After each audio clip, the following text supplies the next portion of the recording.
Phil in the Mirror starts as an anomaly hunting game, but the anomalies quickly become puzzles, so let's uncover their mysteries. I can hear the elevator. I'm standing on a swamp.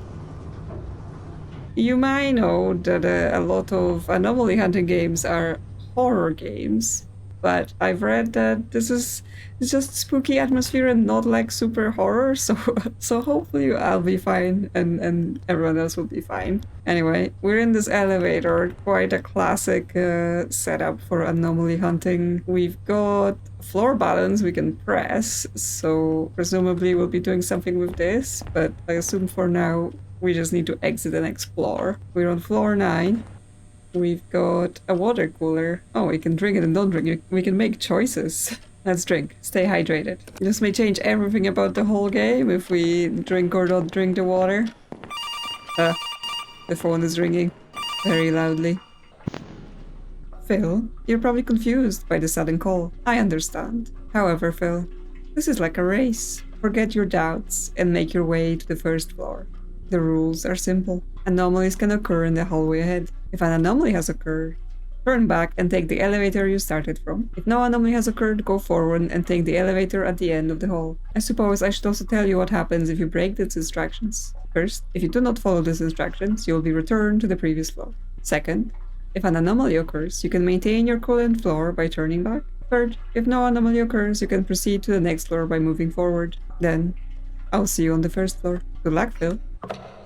Thanks. So far, fairly standard anomaly situation. There's always an elevator. There's always a door.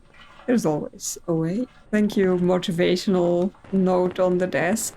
There is a document as well in our journal. Okay, we have a guide. Keypad instructions. When the user enters a code, only the last n digits are compared. Okay, so it's basically like if we enter lots of numbers, it only takes the last 4. Keypad provides the following functions: entry to numbers, so 0 to 9. Submit verifies the current entered code. Button A. Reset clears. Okay. The keypad has the following 3 states, which can be identified by the color of the LED paddle, but then there's no more instructions. We don't get to know the states. And we have a clue just based on the phone call, set to go to the first floor. Oh, there are blood stains on the keypad apparently. Didn't know that yet. This keypad. Okay. Oh yeah, I see. I see its number of dots is the code. There we go. Green means go. Green means we did it. Okay, there is a corridor. But there's also another door here that's just open. Staircase with pipes. Yes, we're on 9. So can we just like... I'm going... Nope. Nope. The floor stays the same. So if we go down, it will also remain the same. Yes. Well, we can't just go and cheat using the staircase. But the fact that it's here immediately makes my senses tingle in terms of like, why is it there, right? What are we gonna do with it? This is just controls.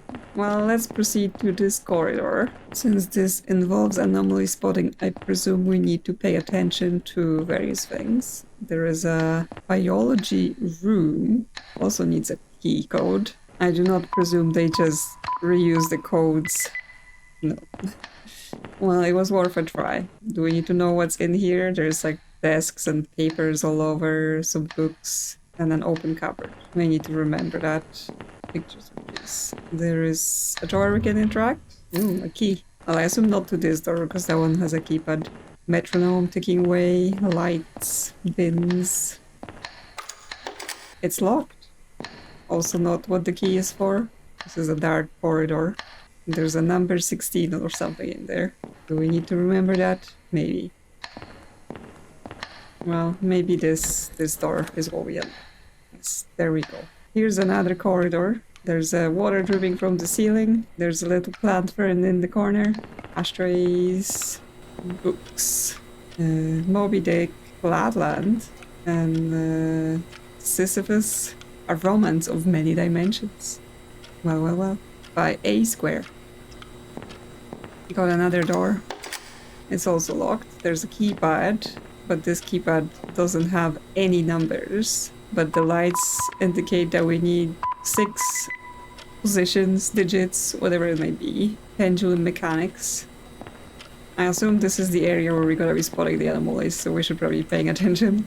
Got a clock, it's 10 past 9. Little calendar, March 1962. An hourglass, coffee machine with a cup, another coffee machine. I guess they're different style coffee machines. Whiteboard with some floor plans, very blurry, can't get anything. Empty picture frame, paper. No smoking sign. Plant growing outside. Plants in a light that's flickering. I can hear it as well. Oh, some sort of radio sound. This door also locked. We can just shake it.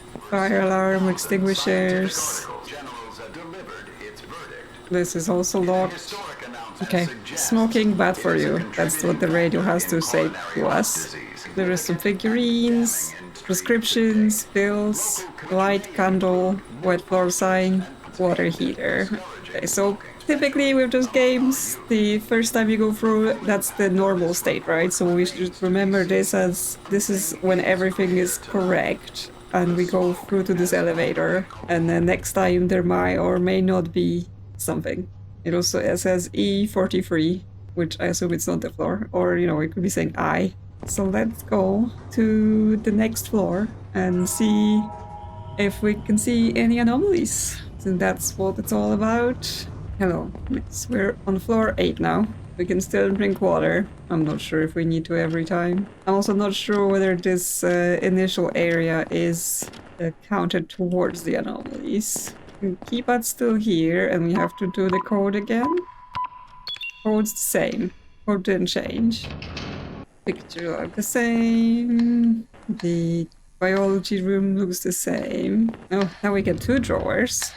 One still got the key. And this one has a page about date formats. Okay, classic problems with games that use date. What format is the date? So this, of course, goes through the whole Americans use month, day, then rest of the world uses day, month, and some places also do year, month, day. Then we have the International Standard Date notation, ISO redacted. We're not allowed to know the standard, but it's 8601. Because that's an actual real world thing. But I guess what it's basically telling us that the game is settled on using the year, month, day as a date. So anytime we have to deal with dates, it's gonna be in that format. We don't have to worry about what could it possibly be. Let's continue then. This all looks the same through this door. It is still locked. Would it be an anomaly if it was open? We've got water dripping from the ceiling. We've got plant friend welcoming us in. Looks are the same. Anything peeking around corners? Doors are locked. Still 1962. But at the same time, I don't think it's 1962. Don't know why. It just doesn't feel like it. I mean, there were computers at the front desk. That would be probably why, right? Wouldn't have like modern computers if it was the case. So, sign me up. Ah! Oh my gosh, okay, well, I'm gonna assume that's an anomaly, and the water is rising, so we're gonna run before we drown. Quick, quick! Phew, it's draining now. We did it. We found our first anomaly, and we survived. So the floor is still 8, which is what it was. But we had the green light in the elevator that we did correct. This is either an anomaly, because I've seen that done in those games, or it's the kind of game where you only advance if you get clean floors, right? So we passed because we found the anomaly, but we don't get to advance further until we get a floor with no anomalies. Well, I mean, we're gonna go through and see, right? We're gonna go through and see what happens. This code's still the same, so I'm not sure whether it has any meaning. Will it change one time and be an anomaly? Will we get different codes over time? Will that do something? But we'll go on and see. And we have to find the code to this door somewhere. 2 drawers again. Another document. Anomaly. Okay, we get documents about the anomalies. Identification number 1972 and then redacted. Interesting, 1972. Why only redact half the number? That's interesting. Rising water. The rising water phenomenon occurs suddenly throughout the entire floor. The water slowly rises from the floor, but it never overflows. All attempts to bail or drain the water from the room have failed, and the source of water has not yet been identified. If you encounter this anomaly, immediate evacuation is recommended. And there's a picture. I wonder if we can drown, right? If we just stood there, are we gonna drown? Game over? Okay, all the same so far. Anyone peeking around corners? Because that's like the most scary part. Like you turn a corner and suddenly there's someone there. All normal so far. The broadcast on the radio changes, right? But it all seems like just various news. So I'm gonna assume they're not expecting us to tell that there are different broadcasts every time. And therefore everything looked fine to me. So I assume we can proceed. Yes. Okay. So let's see if the floor changes now. Yeah, we're in 7, so yes, we need to get a clean pass in order to advance, but we need to spot the anomalies in order to not get turned back around. Only a key this time, no new documents. Oh, there is a wooden finger? Like from some sort of mannequin or like those sort of art dolls. Well, that's weird and concerning, but I assume that's the anomaly, so we're just gonna run away. And we're taking the finger with us, just in case we need it. Maybe it's a part of a puzzle. Because yeah, normally in those games you don't get to interact with the anomalies too much, right? So the fact that we can take this is already like, what's this for? Let's continue. Oh, I took it away. Can't take our emotional support finger with us to the next floor. Still on 7 because we had the anomaly, but hopefully we can advance after this. 2 drawers this time, because we get another document. So every time we get an anomaly, we get a document.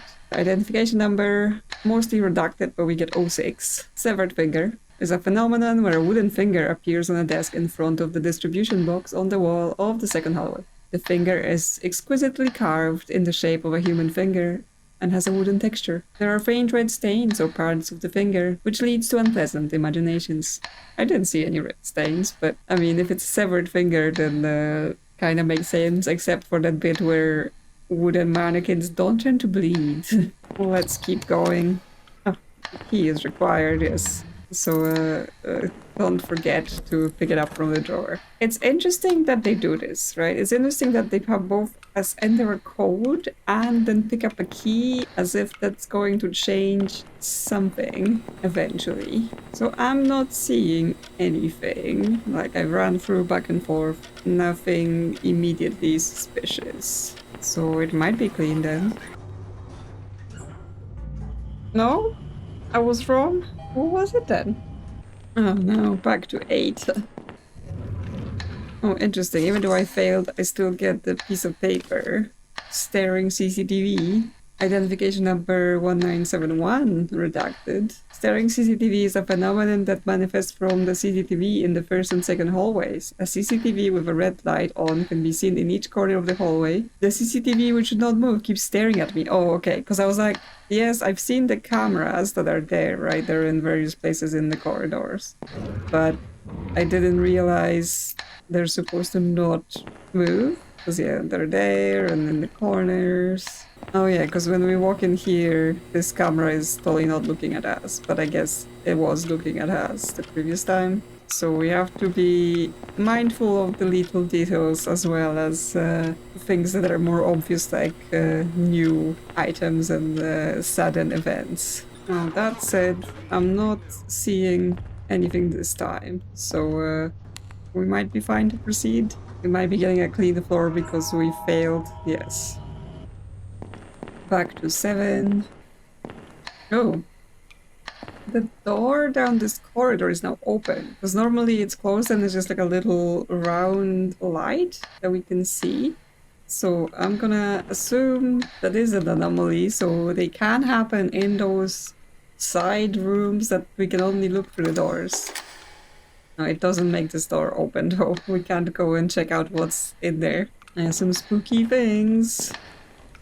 I'm not sure there's like much reason to be going in here then, since we already know stuff is wrong. Okay, well, I'm gonna go with the door is open, that's an anomaly, we must turn back. And that was correct. So I assume yes, we're getting piece of paper. Go with that. Clock running backwards. Completely redacted the number. Clock running backwards is a phenomenon that appears on the clock hanging on the wall in the corner of the second hallway. Clock hands always move counterclockwise, and even if someone fixes the gears to make it run normally, it will start running backwards again at some point. Staring at the clock for a long time can sometimes create a delusion that the time around you is not flowing. Interesting, because I didn't see that at all, right? I saw that the door in the corridor was open, but what does that mean then? Is this wrong? Are the two things somehow related? Because it's closed now. It's back to just a little, like a window circle in the door. Interesting, interesting. Well, let's see what else is here. The water's still dripping from the ceiling. The clock is now absolutely normal, obviously, because I don't think it's gonna do the same two things in a row. Everything here looks the same. Ah! Jesus. I thought they were supposed to not be that scary. Okay, hello. Spooky doll. I'm gonna assume that's an anomaly as well. So let's go back again, taking the spooky doll with us, even though pretty sure the elevator is going to take it from us. Stealing the anomalies. Yep, that's gone. Well, we've learned a new thing at least. Dolls can fall from the ceiling. I assume another document for our collection. Falling doll. Redacted. Falling doll is an anomaly that appears from the ceiling vent in the second hallway. A shabby old doll suddenly falls from the ceiling. When you pick up the doll, it's covered in thick dust, and every time you blow the dust off your fingertips, you get the illusion of hearing a child's faint laughter. Okay, well that's spookier than the actual doll, though I didn't hear any laughter. I didn't blow on the dust, I guess. All still normal in the side rooms. So let's check out this place here. The clock's normal, the camera's normal. I'm not missing anything happening with those. I assume the anomalies can repeat, especially the ones that we haven't correctly identified before. Again, it varies between those different games. Not that I've played a lot of them, but I've seen other people play. Okay, well, not seeing anything this time. So let's say this is clear. Yep. Yeah, made it to 6. Oh my god. What the frick is that? Goodbye. I don't want anything to do with you. Let's get out of here. Well, that was an obvious anomaly. Well, that means we're still on 6. Gotta keep going. Okay, what's in the note about that one? Moving mannequins. This time we get a whole number. 9590318. So yeah, interestingly, those ID numbers, they could be dates, right? If we're talking ISO format, this could be 1959 March 18. Because the other ones, even when they were partially redacted, it also looked like, right? 1971. 1972. Here is just 06, but that would still work. So that's curious, right? Because it specifically talked to us about, hey, we're using dates this format, and then that's what they give us in those IDs. Moving mannequin appears to be a frequent occurrence in the second hallway. You may experience strong tremors and dizziness when staring at the moving mannequin. I'm pretty sure he was trembling on me. When no one is watching the moving mannequin, it tends to approach people from behind. Never turn your back. Okay, well, I did kind of back away from him first, and then I turned around, but I didn't die. So that's fine. Yes. Creepy pics. Good to know. And I also said it was a frequent anomaly, so that's spooky. I got the key again. Is that gonna be an anomaly? Like if I try to open this door with a key and it opens? Well, immediately I don't think those are correct lights, right? They are just a complete mess. So I don't think we're going to be clearing this one. We're just gonna go back and get out of here. So that was correct. Surprise, surprise. So still on 6. So what about this one? Too many lights. Yes, 1960 something 17. Too many lights is a phenomenon where the number of lights in the middle section of the second hallway has increased. There are more lights than were originally designed, but no one knows when the extra lights were installed. Sometimes when I pass under the lights, I get a strange feeling of unfamiliarity. I mean, not only are there more lights, they're also like overlap in all those ways that's not physically possible, right? So I don't think anyone installed them. I think they're just weird. Okay, well, let's see if we can clear something in advanced finally, because between the anomaly and the failures I had, we're still stuck on 6. No spooky mannequins down the corridor. It's all normal clocks, CCTV, all this stuff. No spooky mannequins. Well, the radio's talking about surveillance and CCTV, but I'm pretty sure the cameras are not doing anything weird. Okay, so clear? Yeah, we're good. We're good, so we should be on 5 now. And we are. Yes, there must be something with this. Like, why do we have to enter the code every single time? And it doesn't change, right? It's every time it's the same. E, also, why? Why is that a thing every time? My plan, lights normal, books normal. He's got a weird face. I'm pretty sure normally his face is not weird. Someone has clearly drawn over him. So we're out of here. Let's go back. Yep, that's gonna be a new anomaly for our collection. So what they have to say about this one. Bizarre poster. Redacted is a phenomenon found on the wall of the second hallway.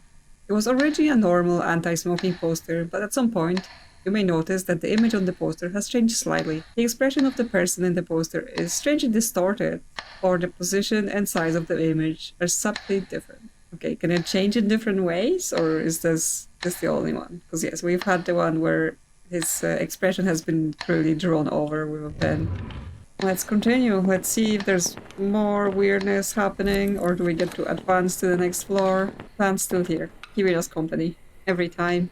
And water is still dripping from the ceiling. Someone should really fix that or something. Okay, yes, he is now looking normally, like, yes, no smoking.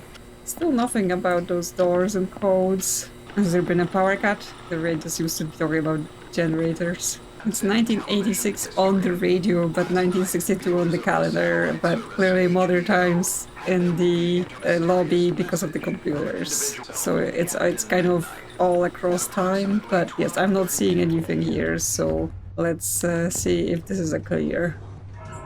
Yep. Okay, so we get to go to another floor again. 4. Yes. So we're getting closer to 1. Hopefully I don't mess it up and get returned to the start. All good in here. Just the keys, since we didn't see any anomalies. And friends still present. Ceiling drip. The phone is ringing. Well, let's go pick up then. Hello, ma'am. Yes, it's me. Are you doing well? It's already been a month. Phil said, we don't need this many lights. Anything else strange? I think he also said that looking at the floor makes his head feel like it's going to explode. Yes, I understand. It has been arranged for the school to cover half the cost. Anyway, his suspension is over, so you can have him return to school. Yes, thank you. Well, apparently we've been suspended from school or something, and there were too many lights, and looking at the floor makes our head hurt. Well, we've seen the too many lights, that's for sure, so that's related. We freaked out about some lights, but also, yes, it said like 1960 on the top of the phone. Again, it seemed to be a date, but clearly not a 1960s phone, right? So the time is weird. But yes, is therefore the phone ringing an anomaly? Because obviously that doesn't normally happen. Yep, that was not Correct. Normally we don't get phone calls in the middle of exploring. That means we are still on 4, but the more we learn, the further we get either way. We get a note. Yes, a phone call. Yeah, 1960, 12, 13. Pretty sure that was the date on the top of the screen when we were taking the phone call. So that's an interesting tidbit. Phone call is a phenomenon where the phone on the lobby desk suddenly rings. Once it starts ringing, it doesn't stop until someone answers it. When you pick up the receiver, an unknown voice whispers about an incomprehensible incident related to the school. Yes, it didn't really make much sense other than it mentioned the other anomalies, so there might be related. I'm saying those things because the game description that I've read basically says that this is an anomaly game that turns into a puzzle game, so I'm basically full-on geared up to where the puzzle's at, right? Because right now there's definitely anomalies. I can see there will be some sort of puzzles, right? Because we have door locks and additional doors all around that we haven't been opening. So I'm just waiting for something to appear to me that will allow me solve a puzzle. But it might be locked behind finding more anomalies or like finishing the run, right? So we have to get to floor 1. Okay, well, it looks clear to me this time. Let's continue. In hope that we get to the next floor. Yes. It's green. 3! Almost there. Almost there. So far, there's been nothing weird about this biology room, but it might be something only that happens once we can open it. Although, yes, there's obviously been weirdness in this corridor, but then it was linked to the weirdness with the clocks, so we'll see. We'll see, we'll see. Oh, interesting. The calendar now has writing on it, which it definitely wasn't there before. I've checked this multiple times. ENLDP, and they're on different numbers, so that might be something we may want to take a note of. Oh, looks like a puzzle, but I'm not sure where it goes right now. But it's also an anomaly, which means we gotta go back. Yep, that means we're still on 3, but we get to collect a new note. Anomaly, calendar scribble. And this ID number is 196203, right? So March 1962, which is the day, like it's the year and month the calendar itself is on, but there is no day. Calendar scribble is a phenomenon that often appears on the calendar on the desk in the second hallway. The calendar is always stuck on March 1962, yeah, and the pages scatter with incomprehensible alphabets. If you stare at the letters for a long time, you can't shake the feeling that it's a message someone was trying to convey in a hurry. I wonder if like this whole thing of like, oh, if you look at it, everything shakes. If you look at it, it's a feeling. Like, is that instructions for what to do as well? Although I'm not sure I wanna, you know, stare at some of those things like the mannequin for a long time. It's now July 1963 on the radio, so time is all different. But yes, that's related to some sort of blackout, because that's we've heard this broadcast multiple times now. But yes, everything else looks normal to me, so we might be able to advance to the next one. Yeah. 2? We're almost there, almost there. We just need one more clear floor, which I assume is gonna throw some anomalies at us first before we can get there. Our plant friend has not turned into a monster yet.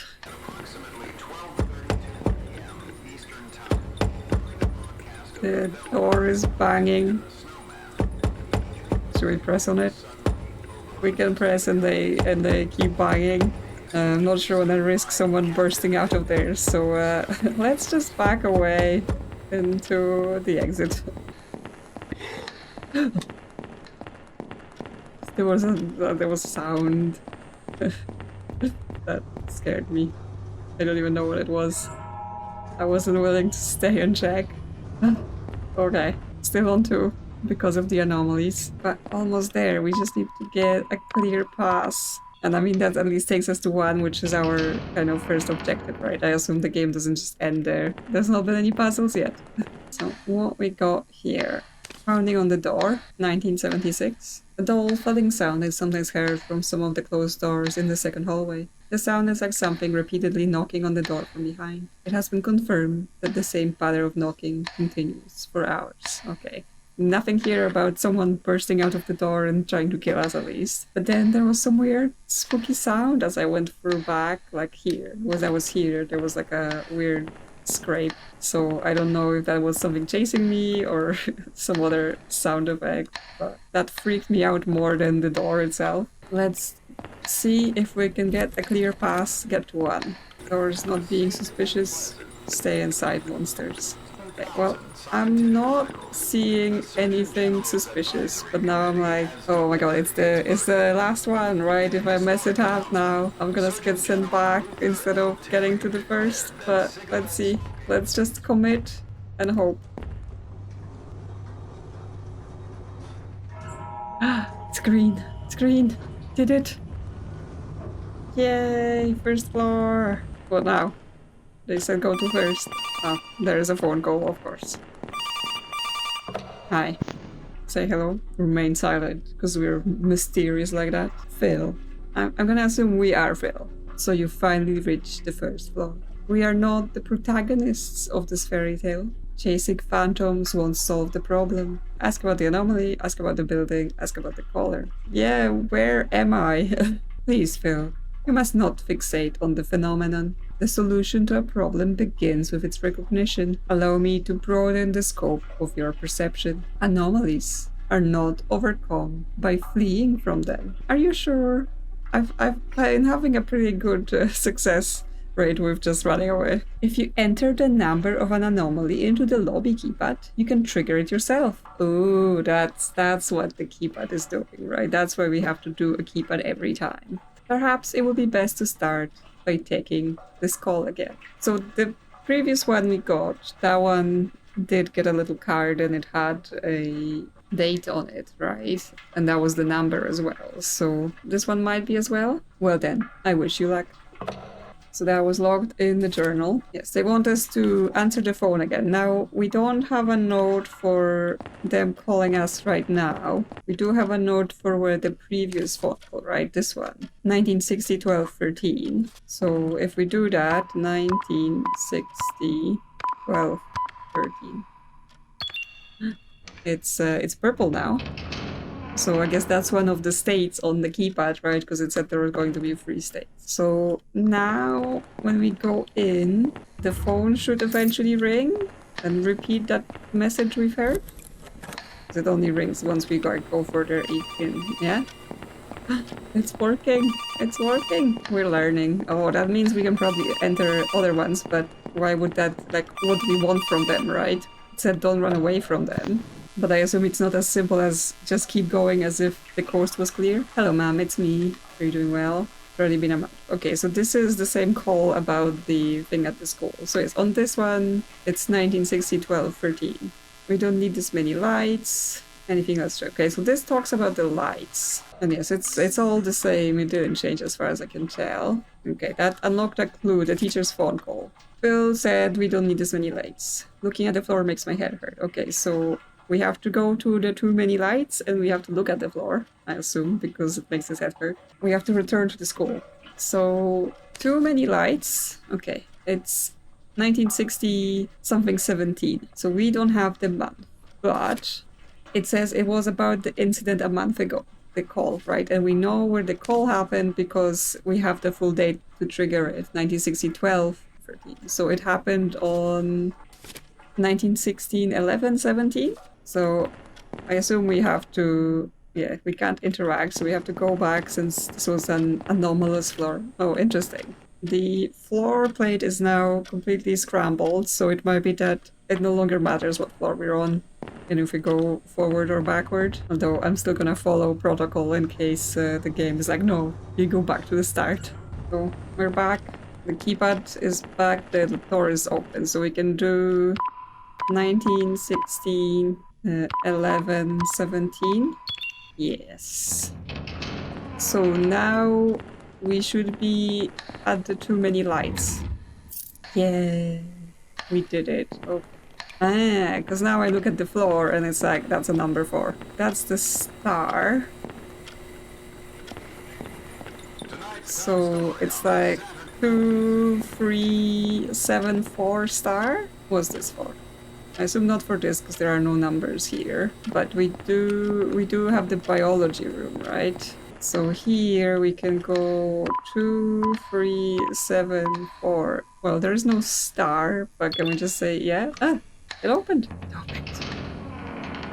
We're making progress. So we get to go into this spooky classroom with our classic horror game flashlight. It fills me with dread. There's paper on the floor. You can't read it. It's literally just nonsense scribbles. It's a picture of a desk. We could see it through the door, but yes, what does it mean? Does it mean look at the desk, observe the desk? I assume they're all fairly the same, right? It's not like find this one particular desk.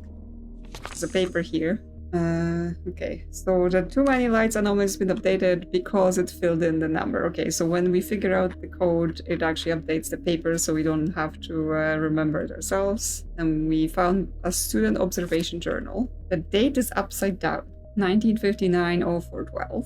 Is that important? Is that a number of an anomaly as well? A date for something else? Something happened in biology classroom. Phil Pendel.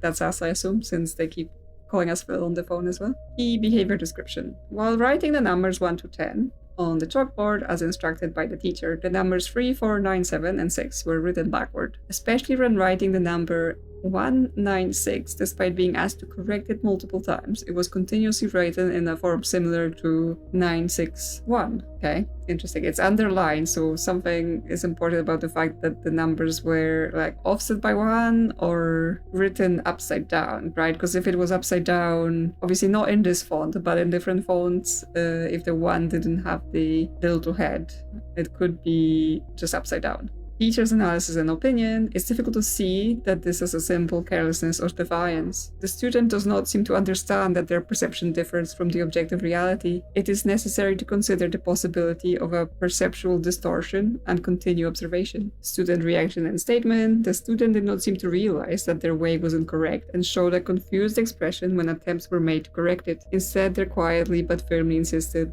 this is the correct way. Okay, so he's seeing upside down. I mean, is this the... Oh no, this isn't the incident, because I was like, is this the incident that got him kicked out of school or suspended from school? Because that seems a bit harsh. It's like, oh, you were writing numbers upside down. 1 month suspension. But no, this has happened earlier, right? Because it was 1960 with the lights. That was the incident. I assume this whole thing didn't form some sort of story, right? Often those games are like, oh, you know, this isn't real, we're just trapped in our head, in our own personal nightmare. So what else is here? There is like some papers on the table as well as the thing, but this is the same gibberish as on the floor.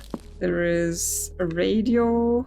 Okay, I pressed the play button. It seems to be disabling the background music, so it doesn't like play anything on the radio. It just changes whether the game music plays or not. There's a cupboard. It's locked. There's a combination lock. What's the code for the lock? Well, I don't know.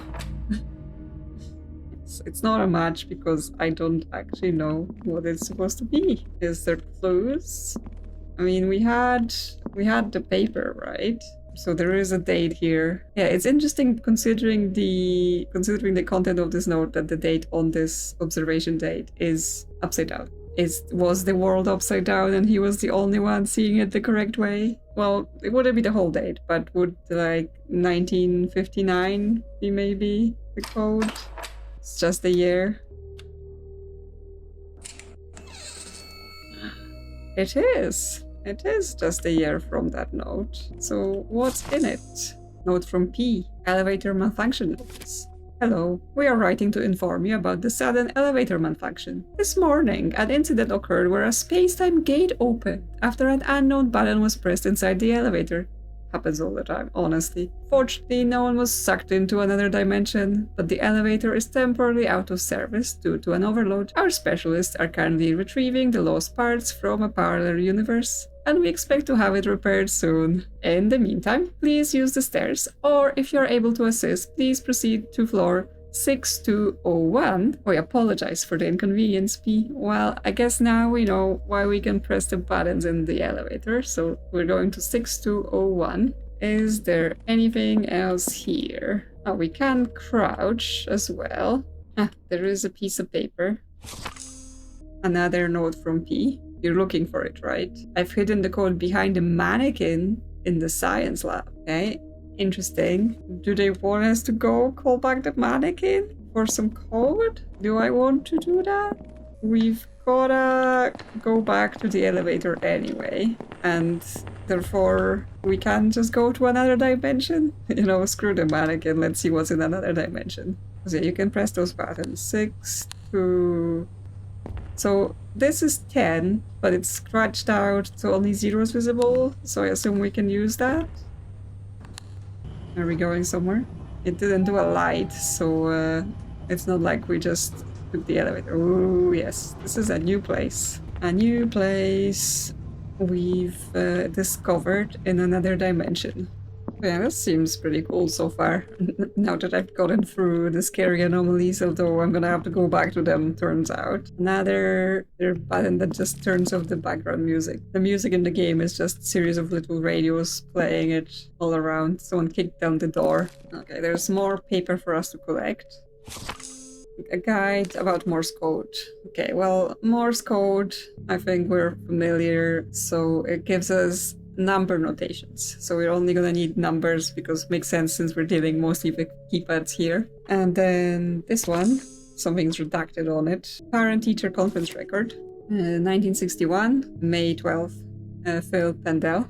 Again, review of academic concentration and attitude towards assignments, identification of emotional and behavioral characteristics and exploration of support measures, discussion of future career possibilities. Previously observed academic underachievement and unusual behaviors persist. The student shows particular difficulty in subjects that deal with abstract concepts such as writing and history, and their peer relationships are not smooth, preferring to be alone. On the other hand, the student shows surprising concentration and perseverance in tests that follow set rules and procedures. In particular, they show more talent than other students in art assignments that involve repeatedly drawing geometric patterns or assembling parts during technical practice time. They show strength in performing repetitive and precise tasks according to clear instructions rather than in complex problem solving. Conclusion: Phil appears to be a good fit for the local factory internship program and is likely to excel in the redacted process in particular. The school will support the procedures for this. Okay, so they've just determined, like, yeah, he's just going on work at the factory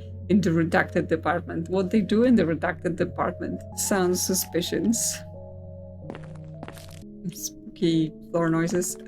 So this shows 1962-03, so that's the dates on the calendar, and it has one of the days marked up. So we wanna go back, refer to the calendar, see what date it's going to be, because that might be another code we need for something. There's this cabinet we can interact with. It's locked. A drawing of a lamp is visible through the glass. There's a combination lock. Okay, we need another code. Is that to do with the calendar? But there's a drawing of a lamp. And it's actually like there is a cable going through, connected to this and going to this lamp on the ceiling. And the lamp is blinking. And we did just get a note about numbers through Morse code. So I get the feeling that might be where this is going. So let's take some notes.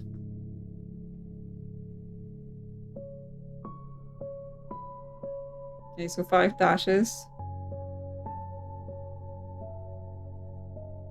2 dots, 3 dashes.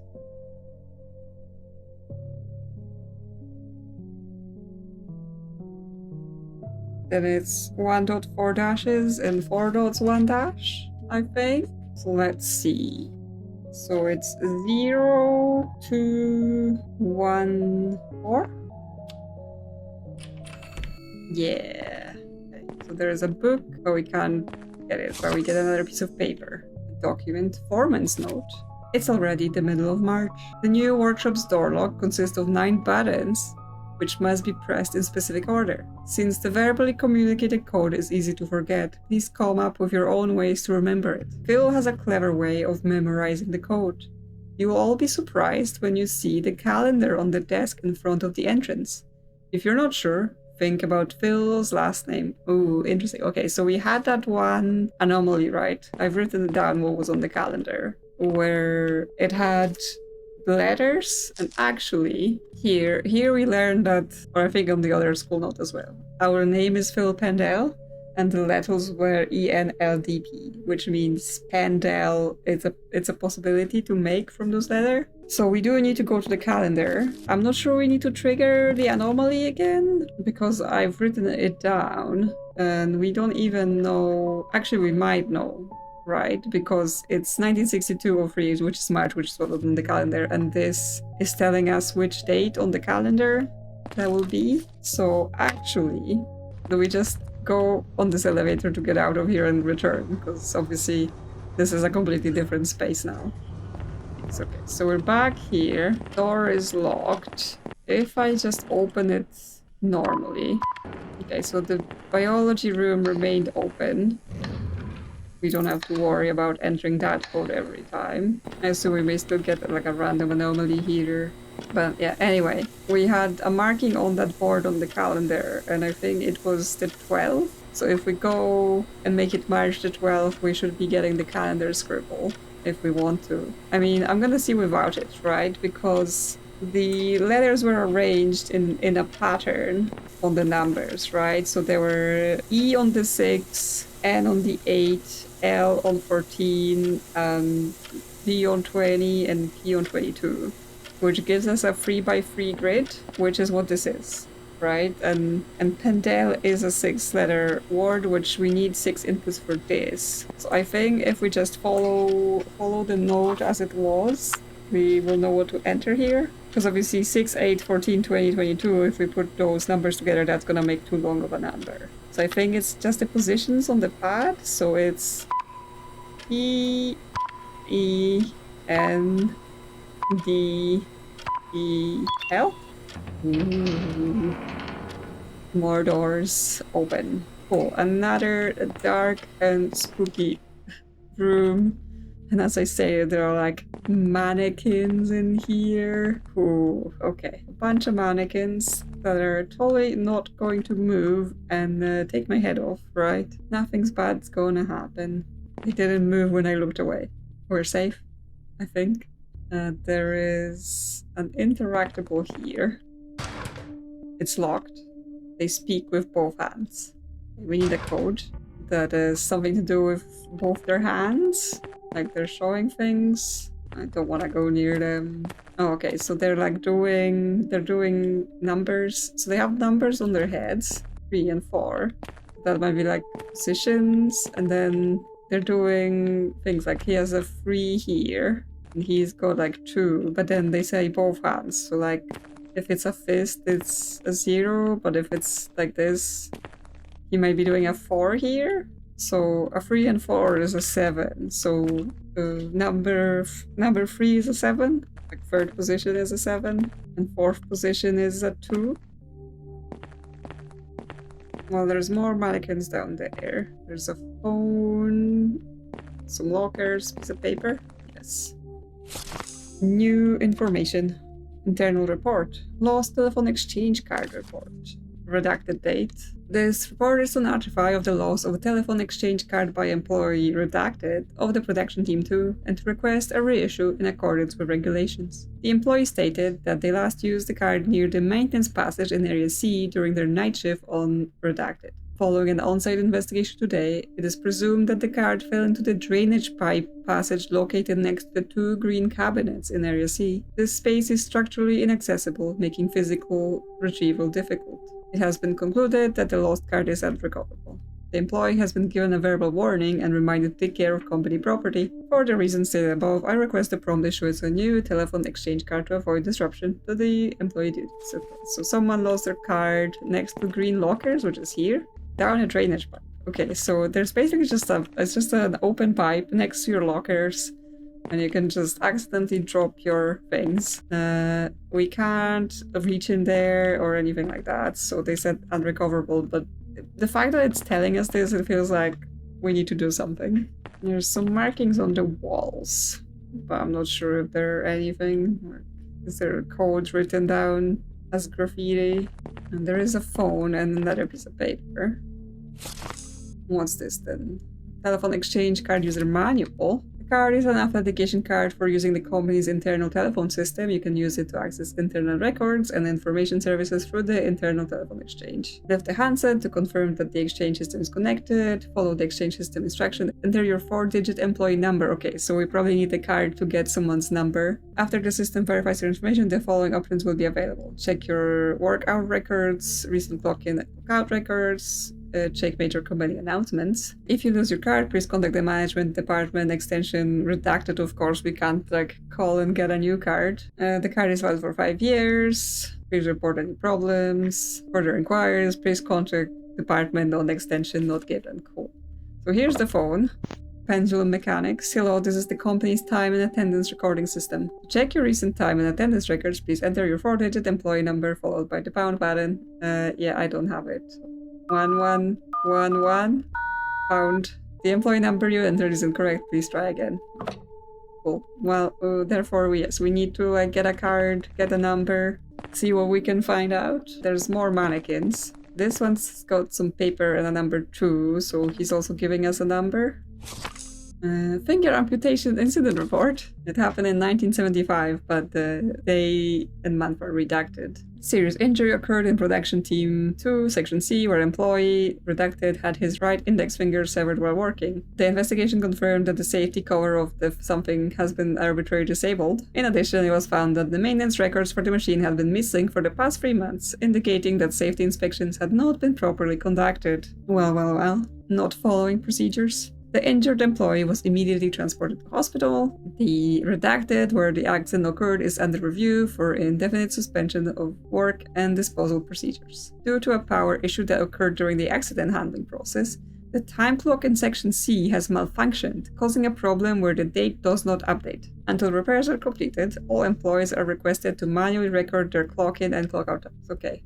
Well, for some reason, it's important that the date doesn't update anymore, because obviously, we're using dates here. So there's gonna be some sort of, oh yeah, it's the date, but it wasn't the date. And I assume that's how we may be able to work out the date for the incident, because it will basically be stuck on the day it happened. But someone was using something that we're not allowed to know what it was and got their finger off. And yes, here it is. The guy with no finger. He doesn't have a number, which means he's not part of the code thing, but we did find a mannequin finger before. So I assume if we can find it again, bring it back, then we may be able to do something. Because it's redacted year, which we actually know from that report what year it was. It gives us a month, but not the day. So we still have to figure out what day it was when it happened. And then we can get the finger and give it back to him. Okay, so what does number 2 say in terms of numbers? Is that a 5? But then his thumb is bent here, so that's a 9. We can't get past this guy to this mannequin and whatever else is going on there. So, I don't know, maybe once we give him his finger back, he will get out of the way. The door is interactable, but this guy's number 1. So, I think this hand is a 0, right? All the fingers are curled, but this one is a 1. So it actually makes a date because it makes 1972, right? So they really like dates for things here.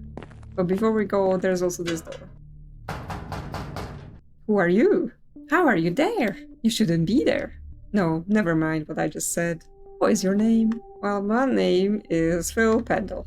You must have taken that picture a long time ago. Okay, so it's been a while. Please tell me your employee number. I don't know. So we need an employee number twice now. I think you need to check again. Yeah, sure. Please come back next time. I shall work that out when I can. Oh yes, I should be able to open this safe now, assuming I've done it correct with the fingers. Assuming the cut-off finger guy doesn't count. So it's 1, 9, 7, 2. Yes, it did open. More paper for our collection. Internal report.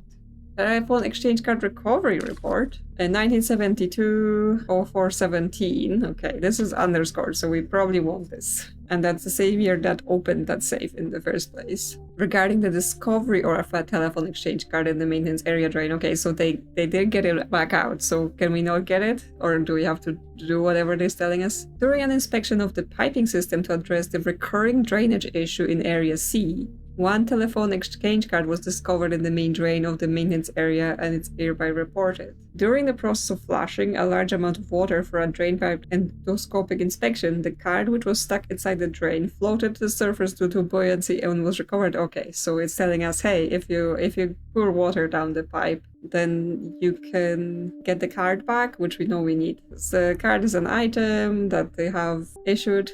Since there were no reports of lost cards, a review of the card logs revealed that approximately 2 weeks ago, a maintenance employee used the card for personal external call. The employee was aware of the card's loss but did not report. Okay, interesting, because obviously we have a report of someone losing their card down there, but then someone else didn't report it, so it's a common issue that people drop cards down that pipe, and yet no one was like, you know, maybe like if we put a little grate to catch things, maybe that would help. Okay, the employee has been required to submit a written apology and has received a verbal warning. The recovered card was immediately destroyed. No, I need it. Okay, but that gives us a date. So I actually don't know whether we're in an anomaly state or not now, because I just opened the door with the default code, right?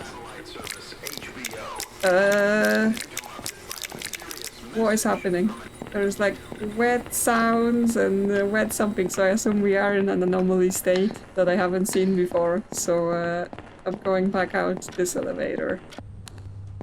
Whatever that was, I guess we're gonna find out about another anomaly we haven't seen before yet. So that might mean that there are more things that we haven't seen yet that we might need to get into later, if there are still new anomalies triggering. But right now we want to get into the date from the report about them recovering the card. So it was 1972, April 17. Okay, yes, it does call something up. So does that tell us? Yes, because the anomalies... Oh, it's the raising water. Right, that makes sense. Because the water means it will flash the card as it described, but we still get a report for whatever just happened to us. The approaching handprints, redacted. The approaching handprints is a phenomenon where handprints begin to appear one by one on the wall at the far end of the hallway. The handprints appeared at irregular intervals, getting closer and closer to the witness. They are accompanied by an unpleasant friction sound, as if wet hand is pressing hard against the wall. It is said that indescribable deep chill emanates from the marks. Okay, I didn't actually see any hands. All I was like, there's wet marks and there were like wet effects in front of me. So that's what happened. Now we should have the rising water, and that should get us the card if we go to the pipe. It's not rising right now. Oh, I guess I have to go further down. Yeah, okay. So there is water rising, but I assume... Oh yes, the card is there. We can see it coming up the side of the pipe. And okay, we pick it up and the water goes away, so we're not even gonna drown. Telephone exchange card 1. Okay, there will be more than one. Winston Smith. Okay, so that's not ours. So his employee ID is 6079. So we can go to the phone and do things with it. So 6079. Hello, Winston Smith, employee of the manufacturing department. Here are your recent time and attendance records. Your last day of work was Tuesday, June 3rd. Clocking time 8:30 AM. Clockout time was not recorded. Okay, so on Tuesday, June 3rd, Winston Smith came to work, clocked in, and then never clocked out. Due to a system error, the time and attendance record update is currently suspended. Please manually record your time and attendance until the system is back to normal. For other inquiries, please contact the administrator in the department at extension 99. Okay, so we can call... We now know the extension, so we can call them. Thank you. But yes, does that mean because there is no clock out is when everything broke? Because he couldn't clock out? Well, let's call 99. I guess pound. This is the administration office. We are currently unable to answer calls due to an issue with the extension line. Please within the administration office in person. Okay, so that was not helpful. So we still have the door. Can we say here that we're Winston Smith?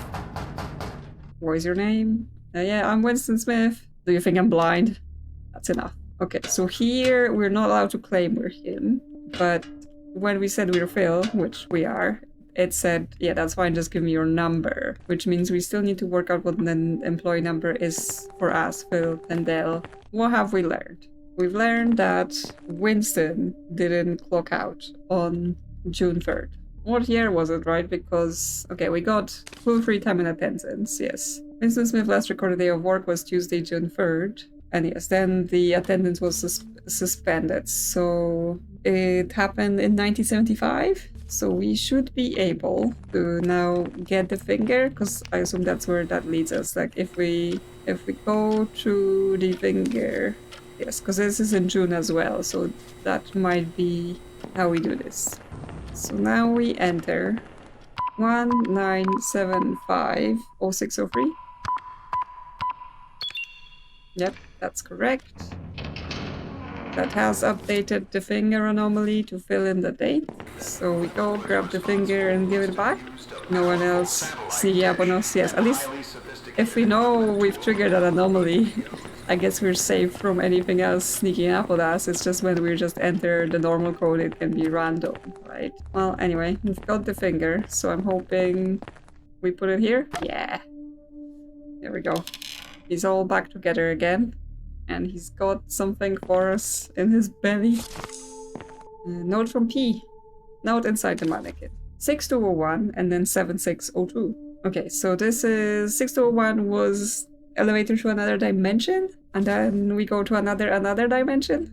Interesting. Well, elevator it is again. They're sending us on a nice adventure with all the different mechanics. So 6201. Let's go to another dimension. That just looked like someone's office, to be honest. Like potentially like a teacher's office, considering we were finding more notes about student things. And then we want to go 7602. Let's go see what's in this other dimension. What could potentially be happening. The elevator display broke. Okay, this is just a very dark room with a safe. I assume we gotta enter a code. I don't know what code. Right, I don't have any info. But there is a digital display behind it. And actually I was saying like, oh, the elevator display broke. I assume this is like a clue of we have to work out what the numbers are based on the display. Because we know that this elevator thing was showing E for free, because it like kind of looked like I. So we can work out what the symbols could be based on that. Because yeah, the first symbol, that was an E, right? And then now it turned to an L. Well, we don't have an L like that here, so none of those are E, which would make sense if we're just looking for numbers, right? I can confirm by looking at the safe. It's locked, some segments are broken and do not light up. There's a combination lock. Yes, we need 4 numbers. So the next was a 4, and what we have left from the 4 is just those 2 verticals at the top.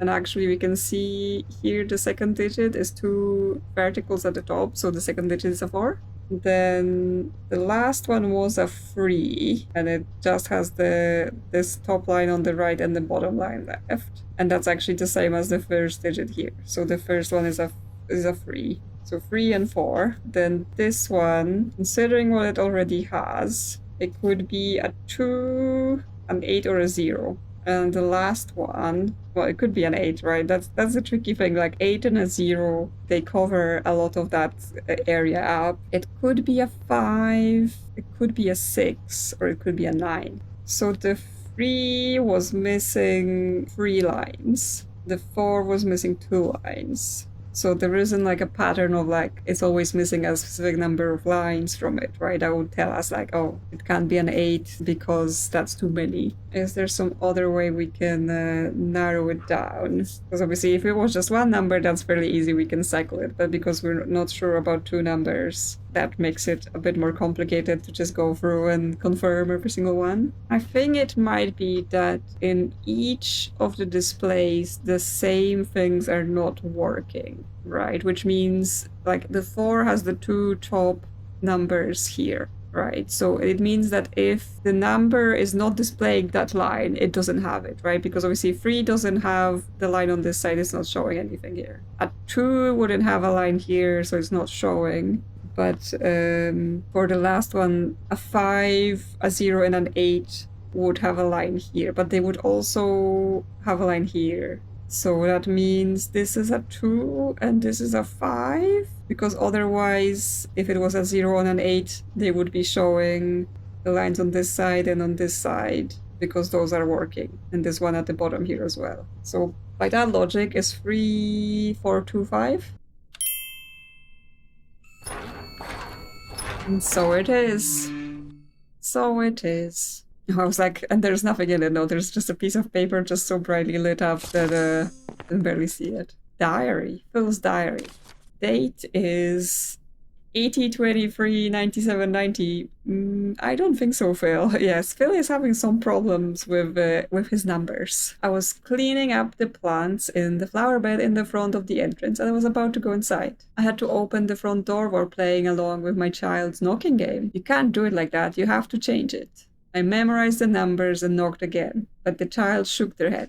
The very last one has to be done twice. That's the rule. I thought for a long time and finally got the right answer. Okay, so this is for the door knocking. So it actually knocks in a pattern and we have to repeat it. And then the last one is done twice. But yes, we would have to go back to the door knocking and pounding. Okay, so we know it's 1976. How do we know what the month and the day is? Considering Phil just can't do numbers, right? He's just like completely doing nonsense here.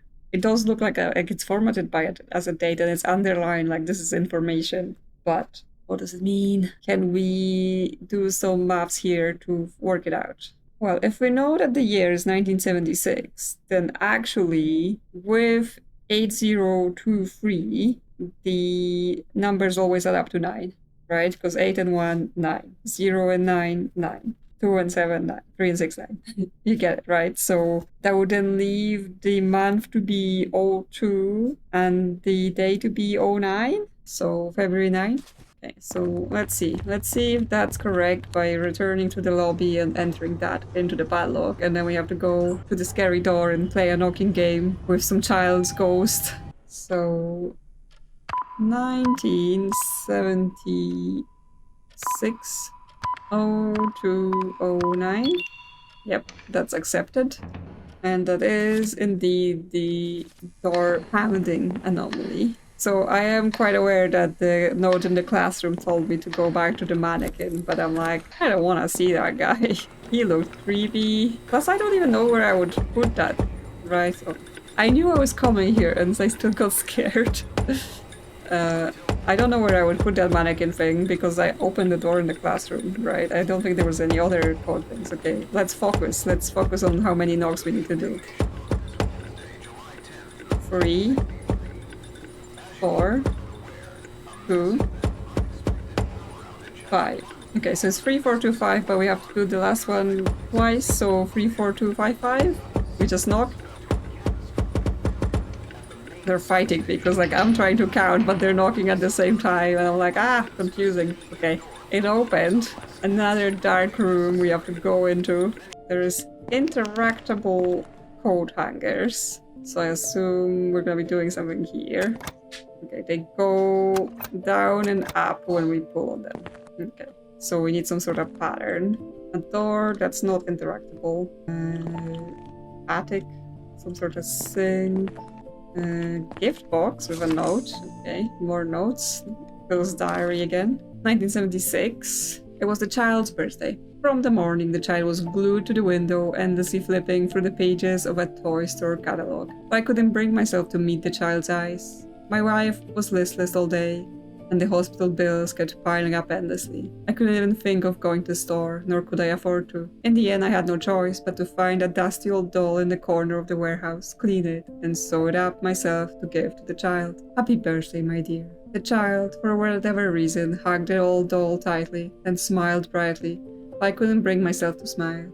That day, the vent in the ceiling seemed particularly dark and deep. In the end, I couldn't throw away the empty gift box. It was as if the guilt of a father who couldn't buy a proper gift was contained within that box. Okay, so we're getting into his character's turmoil that leads him to the dark place that is this purgatory they walk endlessly spotting anomalies. Okay, so it mentions the doll, right? Obviously we know about the doll, so I assume 1976 might be part of the doll code. Okay, it's completely erased. We don't get to know.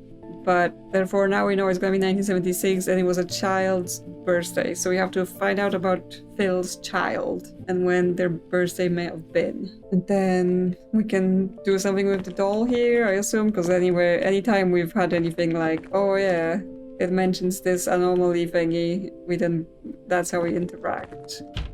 This door locked, okay, so we can't go in. I assume we maybe put the doll in the box since that was the gift.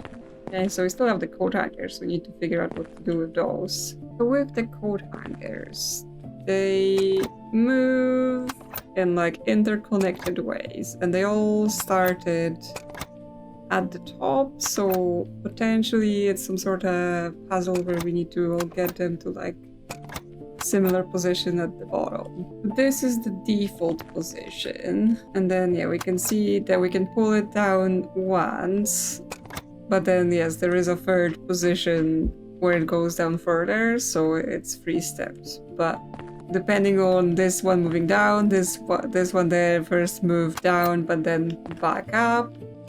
Then this one first moves those 3 of them down, but then moves the other 2 back up. So it might be all the neighbors move down once, but then when it moves to next position, they move up again. So potentially we have to like be switching between ones that are not next to each other. So like this one affects those 2, and then this one affects those 3, right? So now everything has moved down 1 level. Now we have to get them further down. But I think just pressing the same ones is not going to work, because now as the one we click goes down, the one next to it goes up, I think.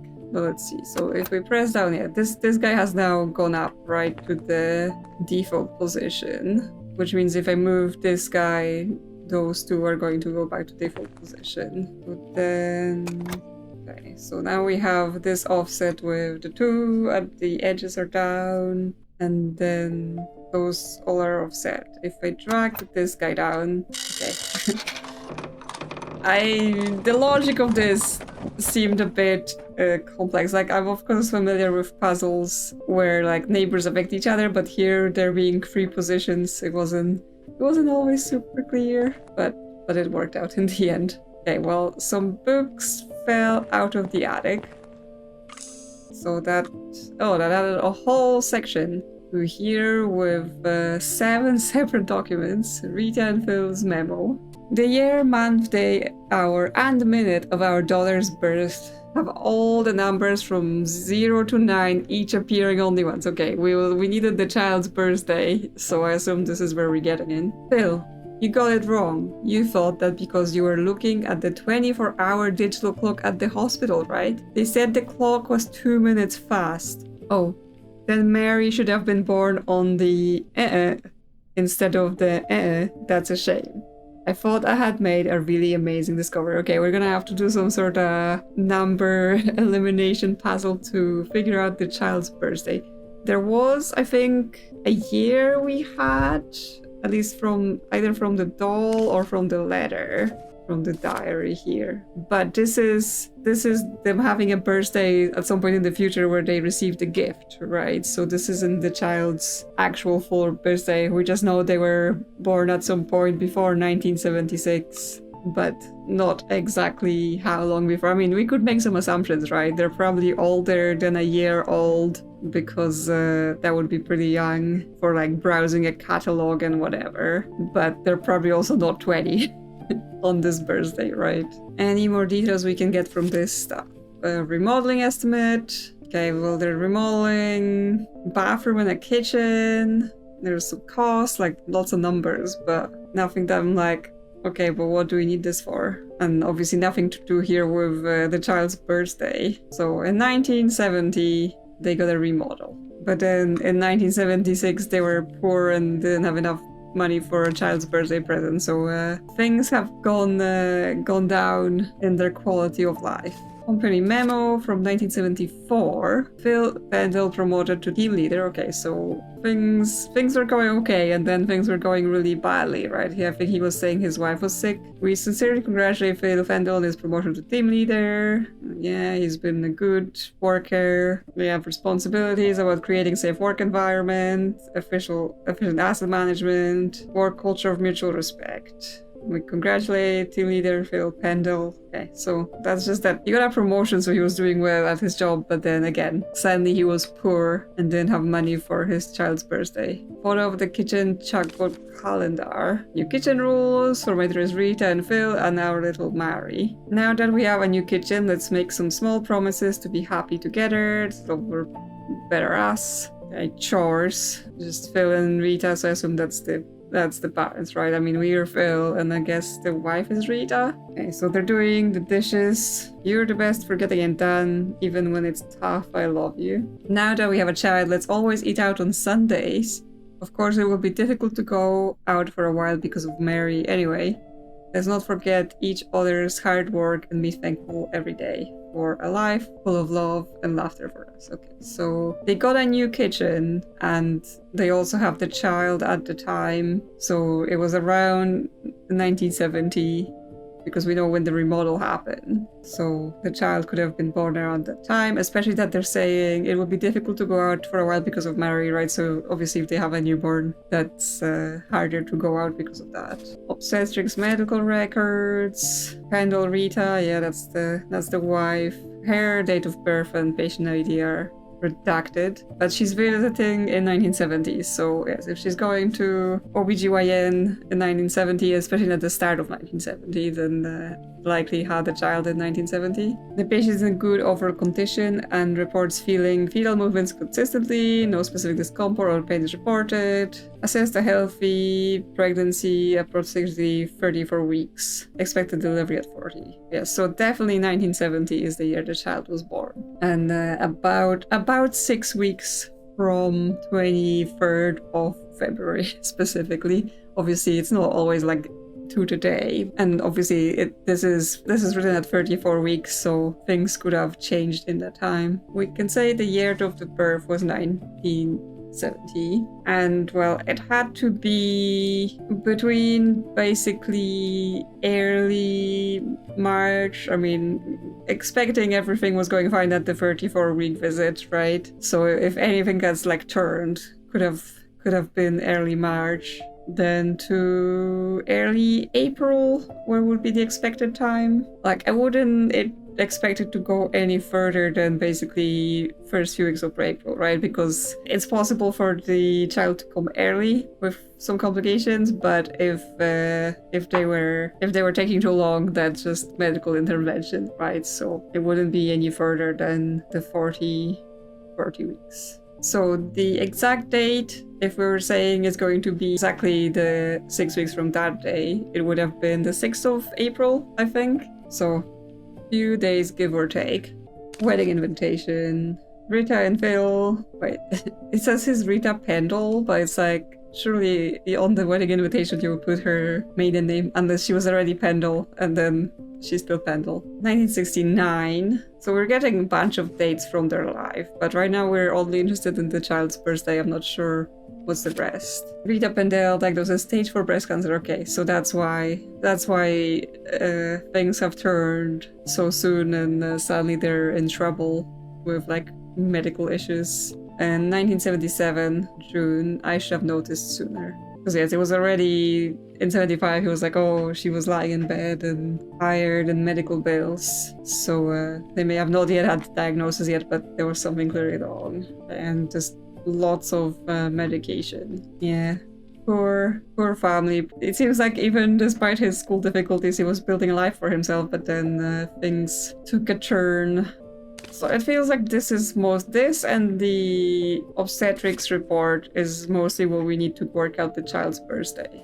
Except whatever we work out from the clue here is going to be wrong because he used the clock and it's 2 minutes fast. And then if it was a different day, so it's gonna be like, because it was supposed to be all unique digits, when he says they should have been born on this or instead of the that mean if they were born on a different day, then it would have been all unique digits considering the time correction. Because it says TH after the days, we can exclude first, second, and third. And because we're talking about the start of the month most likely, then that would tell us that yes, they weren't born like on the first 3 days of the month. Or then if we're talking later, like, 21st, stuff like that. If we were saying they were born at the end of March instead. It's all unique digits. Like if we work out what he thought the things were and then we do the corrections. So we know the date is 1970, right? Because that's what we know from the report, that's the year was. So it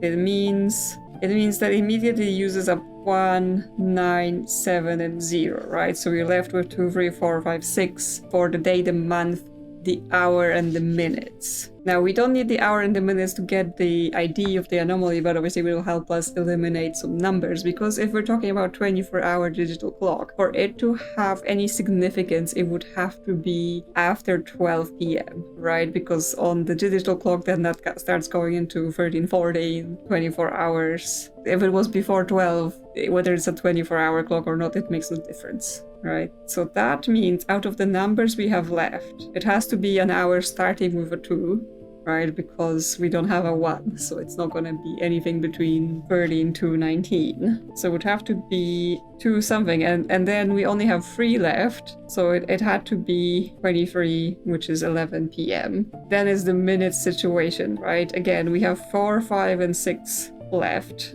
which can all make valid minutes. Or we also have an 8 left. 8, obviously, it can be like 48 or something, but it can be like 60 or 80 something in minutes. We all know how clocks work. Why am I explaining this? And there's the information that the clock is 2 minutes fast. So it makes a difference, the fact that that gap existed, right? Because that means potentially the digit used in the minutes didn't overlap with the day, but because the clock was 2 minutes fast, it actually does overlap with a day. So with the numbers we have left, it could be that the clock was showing something 6 as the minute, so like 46 or 56, but it was instead of that it was 44, right?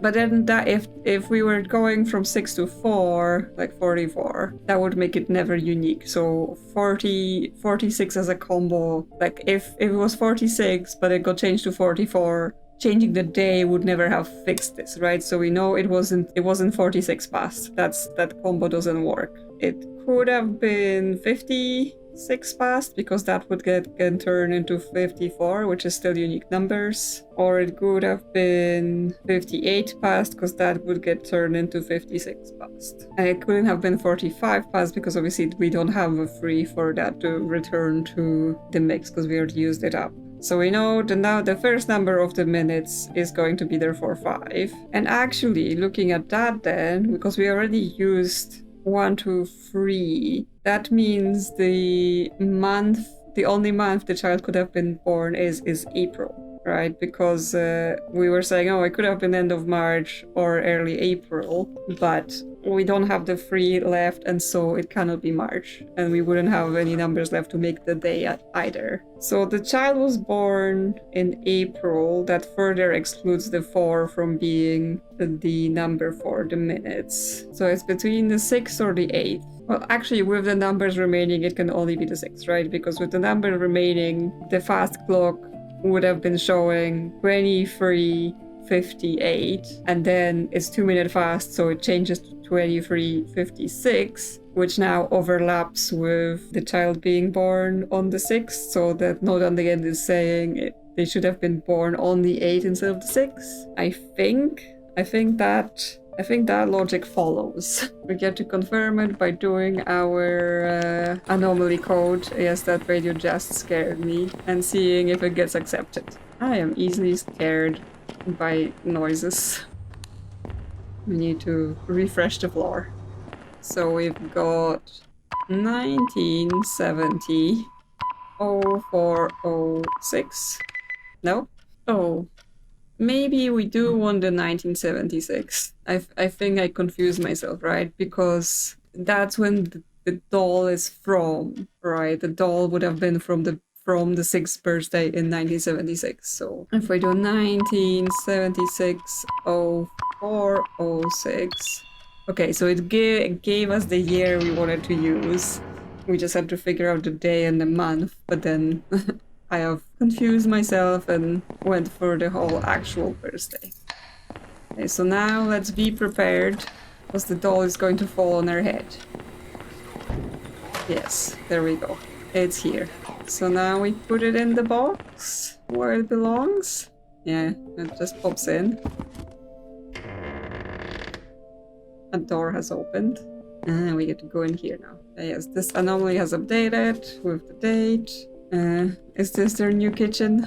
Because it's not looking so new anymore. I mean, yes, what year is it even now, right? Because we've been getting all different dates from all different times. So, who knows? It could have been 20, 30 years ago. And so things are not looking as new. There is something here. Oh, it's some sort of sliding block puzzle. Kitchen, hands, dishes, award, hospital, like IV. Oh, is it like the different events in their life? So do we have to...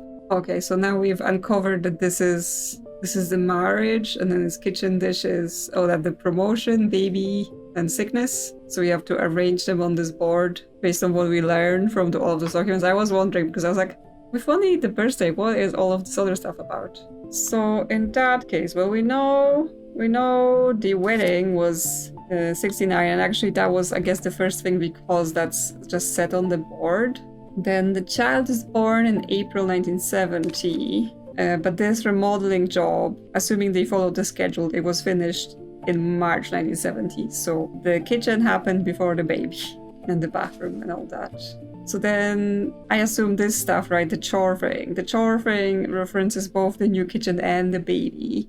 So I assume that happens right after, since there's no dates here, right? They wouldn't be so mean as to stick something in between that. So I'm gonna assume that happens. It's wedding, kitchen, baby, new schedule.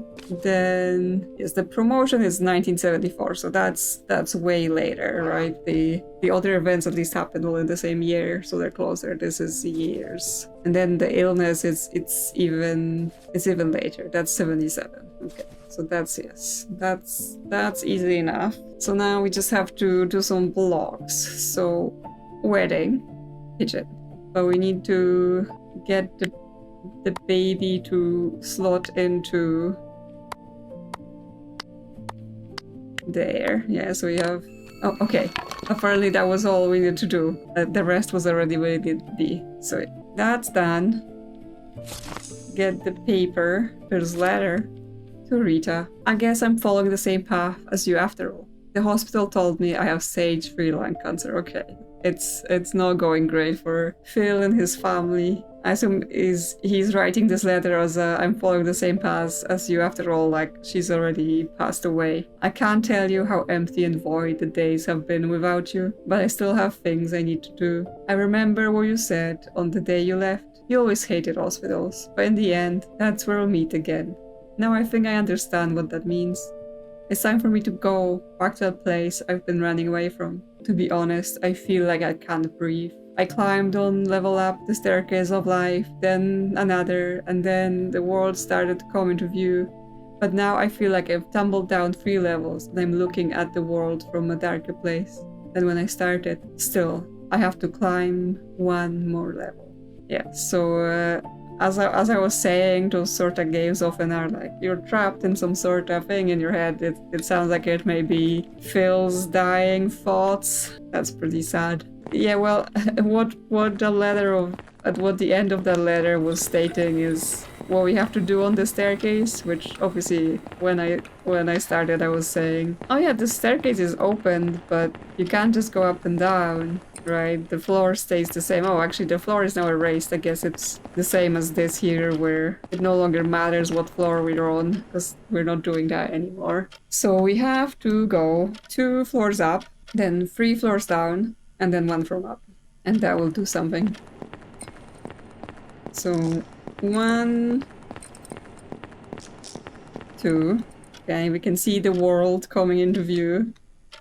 Then go down. 1, 2, 3. And then we go back up 1. Okay. Did that do anything? Yes. I guess it did. A door has opened. I heard the sound of a door opening somewhere. Okay, well, where's this door? Because we have this one here and there's another one in the corridor. Yes, this is open. Okay, so, okay, this is a hospital. That's what we were looking at this entire time, right? Because this corridor was dark, but we could see those cards here. And I guess those are like hospital medicine cards and stuff like that. Got another radio. We've got 3 saves. This door, that's the door that was randomly open, right? In that clock going backwards anomaly. It's locked. Patient information is written next to the door. Patient name, Phil Pandel. Yes, we're sick and dying. For the patient's stability, visiting hours are prohibited after 9 o'clock. Okay, what time is it? It's after 9 o'clock. Oh, okay. That makes sense in my head now. Because I think, generally as I've been walking past, it's always been after 9 on the clock, right? When I was looking at whether things are changing and like the clocks going backwards after I learned about it. But then, if it's always after 9, except for when the clock is going backwards, that explains why this door was appearing open while that anomaly was present, right? Because it went to before 9. Okay, so noticing that means I already know how to open this. If I go to that anomaly, which I assume, yes, we don't have a number for it, so I don't know how to go back to it, right? Other than potentially if we kept just doing normal runs, eventually it will appear by itself. Although they might have a brute forcing limitation where they don't make it appear anymore. So we have to figure out how does this appear, right? What code does it have?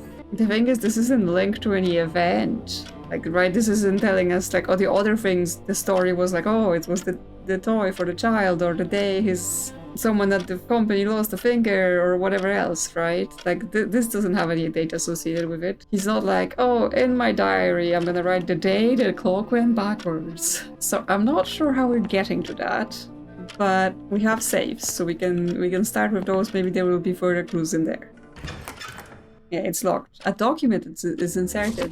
Classroom floor plan. This floor plan looks familiar. Anyway, how should I arrange the books? Okay, so this is the biology classroom, right, with all the tables. How should I arrange the books? Okay, there might be some books in there we need to take a look at. That will give us the code. Then with this is a combination lock. What is the software's error code? What software? What error? Yes, we're getting further into things like, I don't even know what you're talking about. There's a combination lock. In 1975, what was Rita's age? Rita's the wife. I don't think we know her birthday, right? Because in the documents, her date of birth is specifically removed. So we don't know what her age is. Like, we could approximate it, right? Based on like, oh, you know, she had a child, so obviously she would have to be of certain age by 1970, and she got married and stuff like that. But specifically in 1975, like, why 1975, right? What does that matter? Because she was sick, but that's before she died, so it's not when she died. Okay, we've got more things here. We've got a computer and some files, documents, school classroom. Okay, that's the classroom, hospital documents. Oh, patient lists. Okay, so patient lists, a bunch of things are redacted. However, I would like to point out that Dr. Henry Evans works here. If you know, you know. If you don't, time to go play some Obra Dinn. Second list, again, bunch of things are redacted. We have doctors' names, some patient names. Like, no one's here that I'm like, oh yeah, we know this person, right? None of those names are familiar. And no one's here with any, like, you know, obvious things that have happened to people that we know about. Emergency database bug report.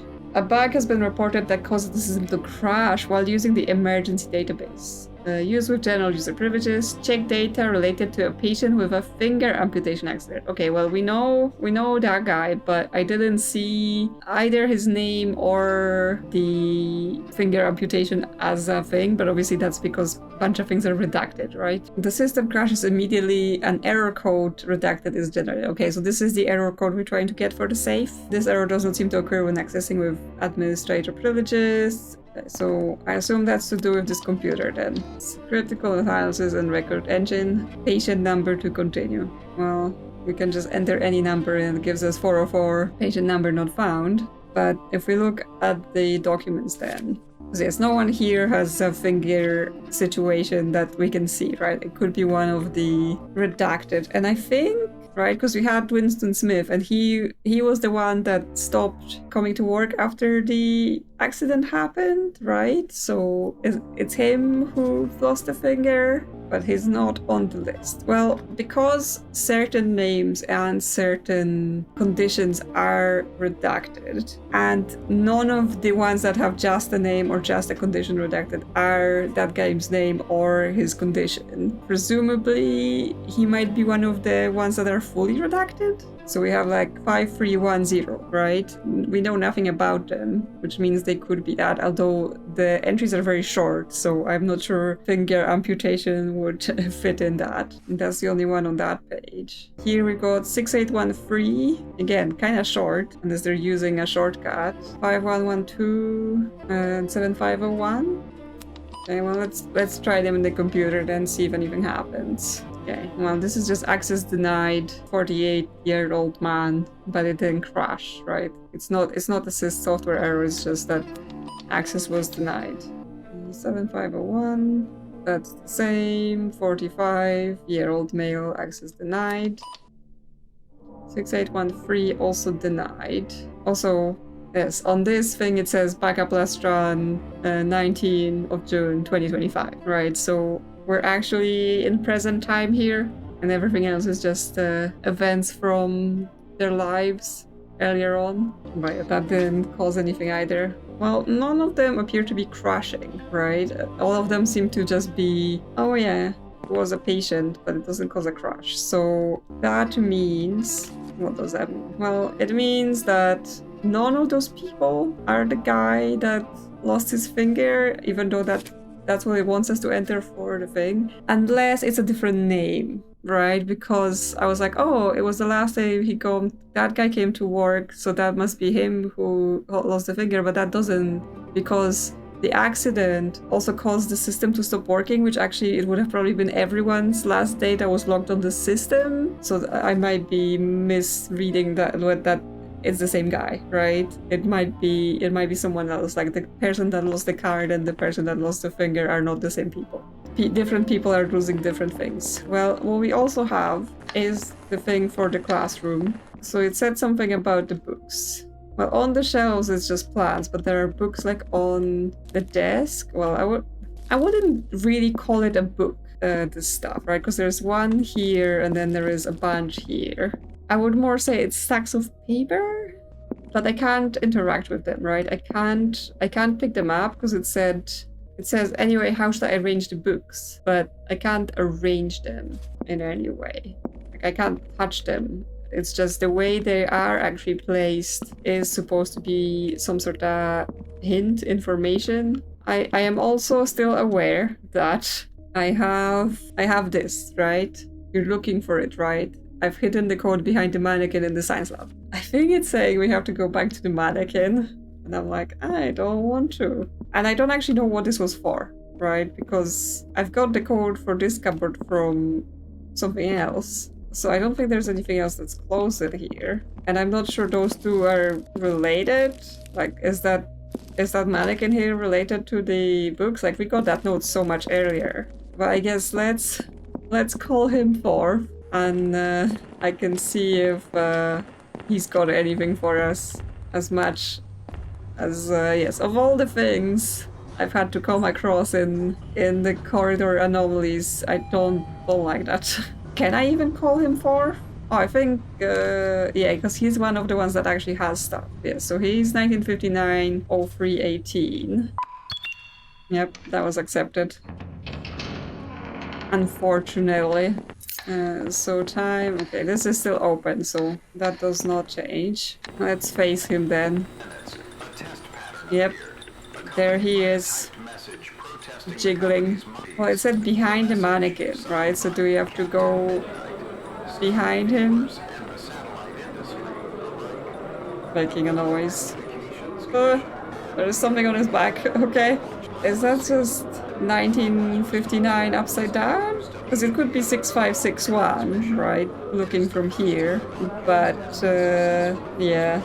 I would think 1959. But then what's that for? Okay, well, we've looked at him plenty. Now we have to back away, because otherwise he's gonna run behind us and eat us. That's what it said on the note. I'm gonna go and reset the floor, because I don't want to be around him. Was 1959 the code to that cupboard in the room? Because I'm like, the code to the cupboard, right? I got it from this. I think I used the 1959 from here because I was like, it's weird that it's upside down, right? So potentially it's just a duplicate clue, or I wasn't supposed to use this as a clue and the other thing was a clue, because it really makes sense more with the time I found that note in the classroom. But that means this is not helpful for us in terms of what we're trying to do now. Like, our goal is to get the clock running backwards, but I don't think we can get there maybe until we solve the safes.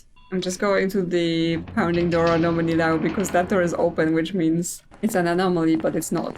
Nothing's gonna happen, we're safe. Okay, so what's going on in here? What's going on with this? This floor plan looks familiar. As in, that is the classroom, right? Because that's what I assumed it meant. It's the classroom with the desks, and we're supposed to come here for a reason. And see the books, they're just like stacks of paper. Like, there's one book there, and then here it's stacked like 2, 3, 4 separately. So like, I mean, again, we can't interact because I would be thinking like, oh, maybe we have to move them somewhere or something like that. But we don't move them. That's where they are. 2, 3, and 4 together. That's 9. So if that is a 1 and this is a 9, then it could be going like 1, 2, 3. 4, 5, 6, 7, 8, 9, right? Or actually 1, 2, 3, 4, 5, 6, 7, 8, 9, because then it would be like a keypad, right? Because with the extra row, yeah, you have room for the 0 and the confirm and deny. Is that what they mean? Is that what they mean when they say this looks familiar, right? They don't mean, oh, it looks like the classroom. They mean, because it says classroom floor, but then we only have 1, right? They mean it looks like a keypad? Okay, well, so that could potentially tells us this is a keypad, right? 1 to 9. Cat's scaring me by jumping on me as well. Huh? You're trying to add to the spooky atmosphere.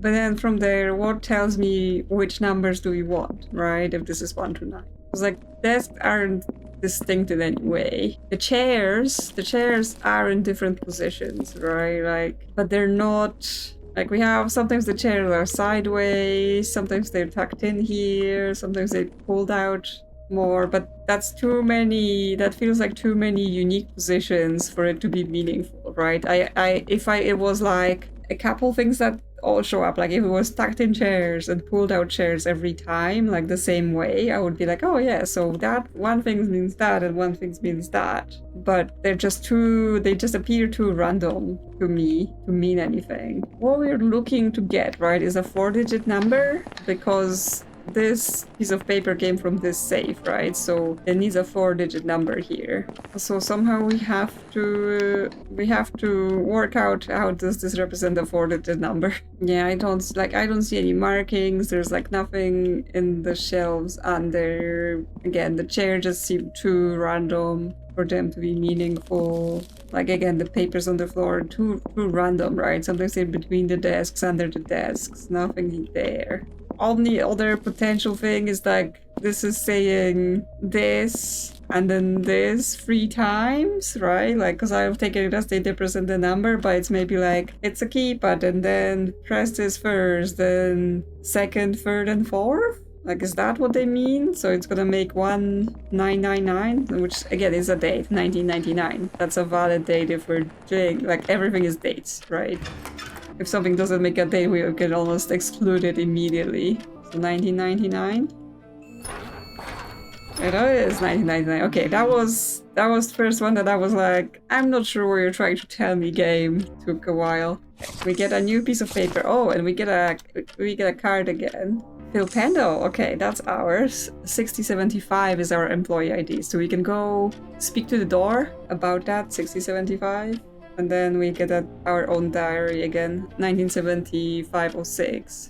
I took a day off from work and went to the hospital because of my wife. I ran into a colleague there who said he had to be hospitalized for about 3 weeks due to an accident. He said his room number was redacted. On a side note, he said I was the only one from the factory who took a day off today. I've used a lot of vacation days because of my wife. I used a lot in May and I used one right at the beginning of June, so I don't think that I can take any more in June. Okay, this is again set up like this is a clue for something, like we're trying to work something out based on like what date it, because it says, oh, it's 1975 June, so okay, he's saying I took days in May, I took some at the beginning of June, so it's sometime in June. We're trying to figure out what day it is today, and he sees someone from his work who had an accident, so is this the guy with the finger? Because it's not the guy we already have a card for, turns out. I don't know, but with this card we can go and talk to the door.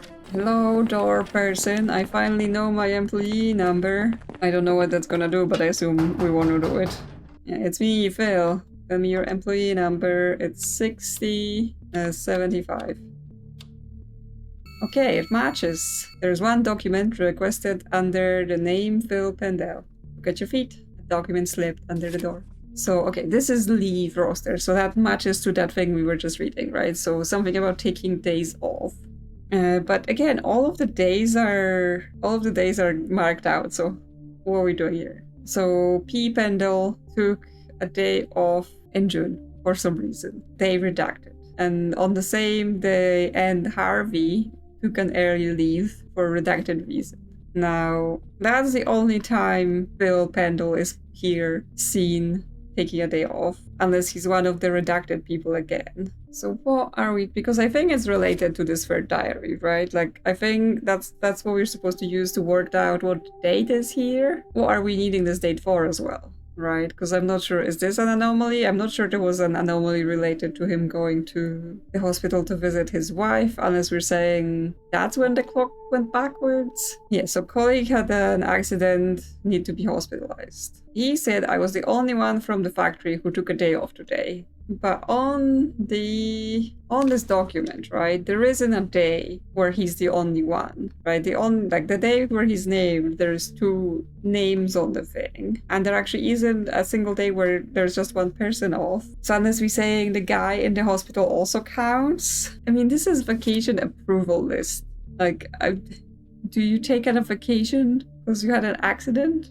I'm confused. Because like reasons for leave are like family event, rest, medical appointment, right? This seems like things you would book a holiday for, and not you have an accident at work and then you have to leave. I mean, even if we could say like, okay, it was this day when Pendle and Harvey are both off, right? Because no one else took a day off. At least that kind of adds up with what it says in the letter. We still don't know what day it is, other than it's not the 1st of June, right? Because there was a day in June before that. So what are we trying to get at here? Because it doesn't give us a day. We can't complete the date from this. We do get to know that Harvey is the name of the guy that he meets in the hospital. Is he on the patient list? Ah, there it is. And Harvey, 7013.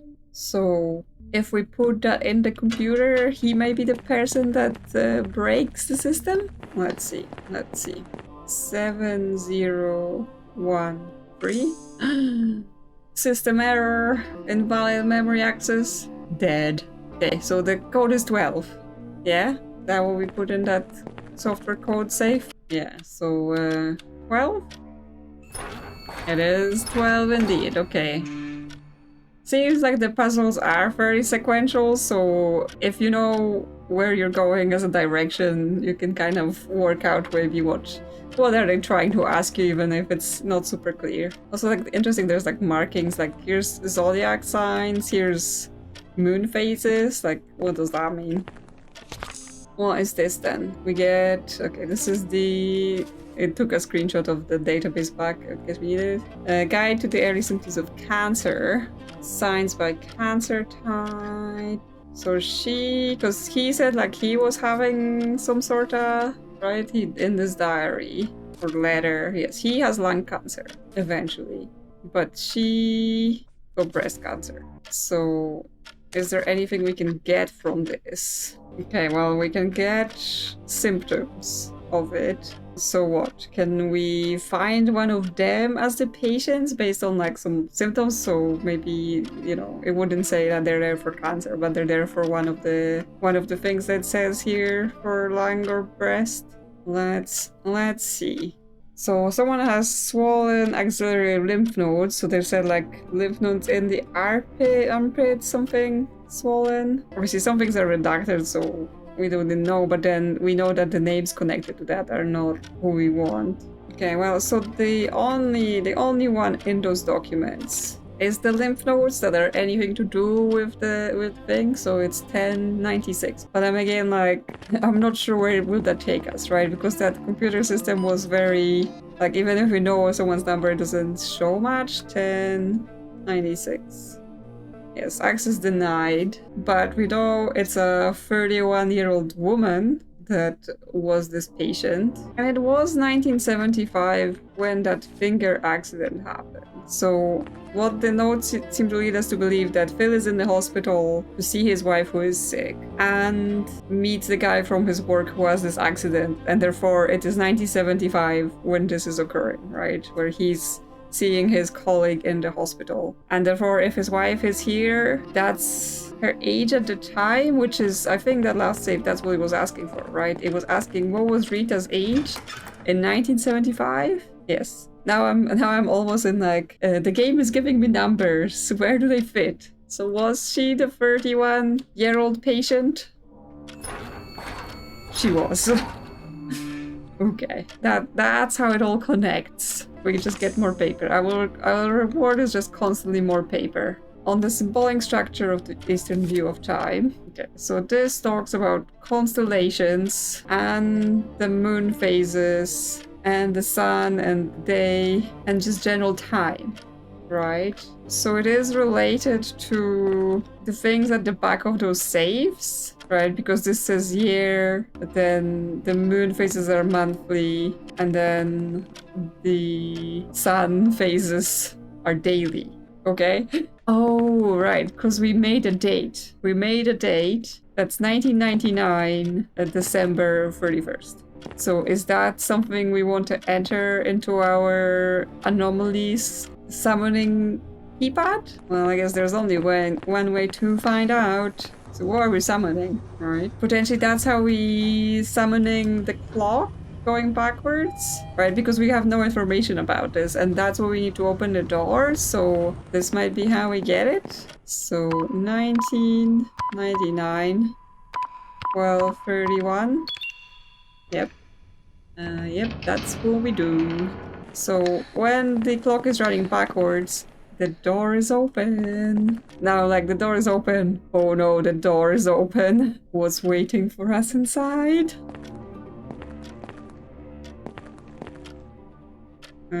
Someone's in this bed. Yep. Is it us? Are we dead? We're so dead. Although, apparently we still have vitals, according to the screen. Oh, we can interact.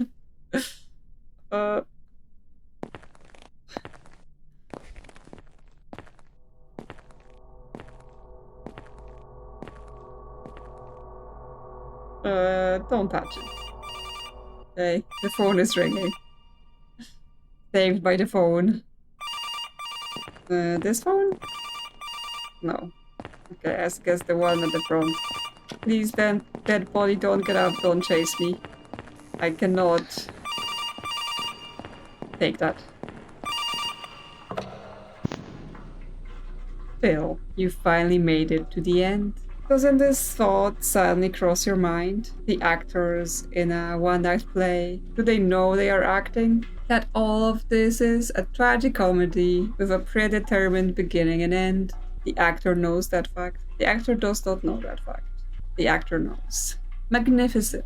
A fine answer, but that is too merely an ad-lib. Now it's time for the final scene. I seem to have interrupted a crucial moment. Go back and take a bow to the empty audience. Yes, this is totally his last minutes before death. And in his dying brain, he was like, I'm gonna think about my life through the medium of an anomaly hunting game. But before we go to die, I think we should hydrate. You know, this might be important. Can't be going to my grave all parched and not hydrated. Don't wanna be a completely dried out corpse. I'm just doing it because I'm scared that the body may jump up at me. Oh, it's gone. Cool, cool. Do I take its place? No, they left me a piece of paper. An anomaly? Okay, well, we learned that clock running backwards, that's the date for it. The end. Identification number 2001-06. Okay, so 1999, like the New Year's Eve was when the time was running backwards. And then on the 6th of January, the end. Phil has passed away. This is not an anomaly. All circulation has ceased. There is nowhere to return to, nowhere to advance. Okay, well, I guess that's where we're going. That's where we go to finally accept what has really happened. We were never trapped in a building with anomalies. We were just dying. Well, at least I'm glad this isn't one of those games where the reveal at the end is, oh, he killed all his family and he feels bad about it, because that seems to be like a big trope in various horror games of like, oh yeah, this is just all you feeling bad about doing bad things. What was it? 2000? January 6th. There we go. Are we ready? Are we ready to go towards the light? Goodbye, Phil. We didn't get to learn whether, you know, his life ever got any better, even for a little while, after his wife passed away. So yeah, that's it. We've finished. That was an interesting take on those anomaly games, because obviously there's plenty of those around, and most of them, as far as I know, don't tend to have a lot of story, and even they don't generally have puzzles beyond like just spot the anomaly. So yes, that was interesting to see where it went from, oh yeah, it had a few anomalies, right? But it didn't even take too long to go through them and find them. And then it's turned into proper just, oh yeah, find the puzzles, work out what the codes are and open things. So yeah, I think that was an interesting little game from what I think is a fairly small team. So good idea. It could use some polish maybe with some of the like technical things. Like there was a lot of screen tearing and there is no setting for racing at all. So I do apologize for the quality of that in the videos if you see it. Like I could not do anything about it. And yes, sometimes with the puzzle, it felt more that I wasn't, towards the end, I was like, oh, it's giving me numbers, so that means I have to put them into the thing, right? I wasn't like following with exactly the reason for, you know, I was like, oh, I need to solve this puzzle and this is the answer and I know what I'm doing. I'm like, I have a number and I have a place to put it, so I guess that's where it goes. But yeah, overall, I think for just like, oh yeah, let's play it one time. Pretty fun and pretty interesting take on the anomaly genre that works a bit better for people who prefer puzzles rather than scary things. So let me know in the comments what you thought about this one. And if you enjoy this, consider liking or subscribing. Thank you to channel members for supporting the channel, and I will see you soon on another adventure.